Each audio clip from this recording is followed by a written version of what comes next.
Hi and welcome, viator. Today we're taking a look into Ys Memories of Celceta. The game got a port to the PS4 just last year, and I guess it's still a bit more of a niche title, even though the series got a bit more upwind with the release of Ys 8, Lacrimosa of Dana, and hopefully now with its newest iteration, Monstrum Nox.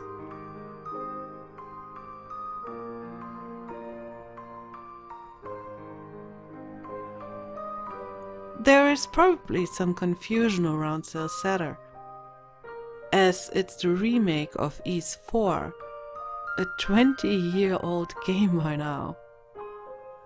Back then it got released in two versions, Ys Mask of the Sun for the Super Famicom, The Dawn of Ys for the PC Engine. Both shared a common base story, and both stayed in Japan to this day.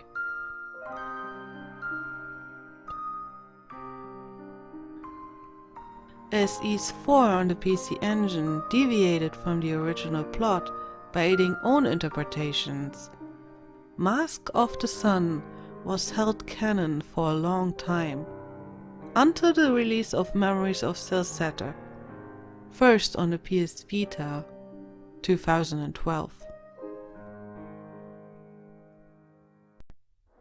So this is a piece of Ys history, and the only version available for the Western market.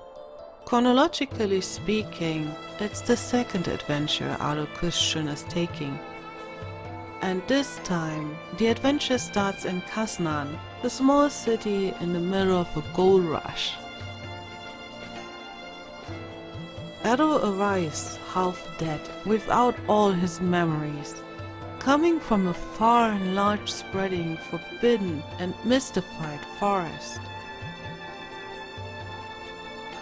As someone who survived going in there, even if it was on the cost of his memories, he attracted the attention of the Governor General Griselda, after also helping her soldiers with an incident in one of her gold mines.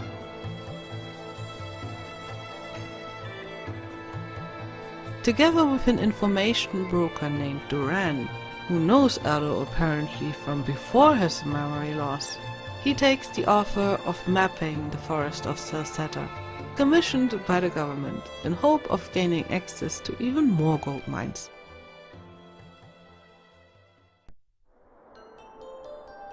You as the player get introduced to this world within the gold mine incident, which takes, together with the first cutscenes, maybe an hour of your time, before you are free to start exploring the mystified forest.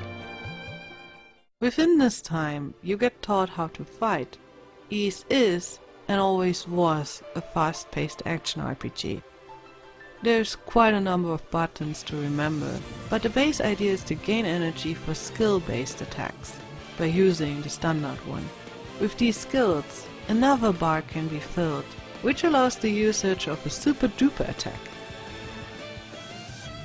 Besides that, Ado can guard, dash, but not jump.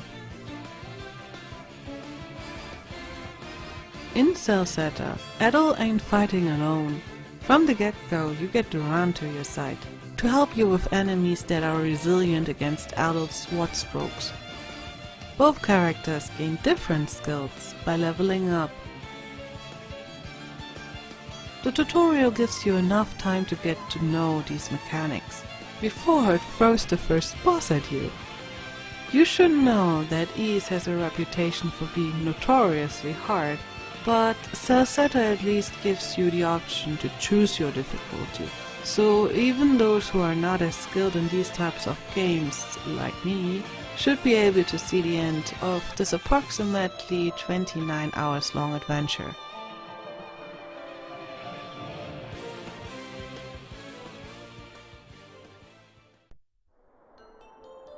So why did Celceta enter my list of games to play?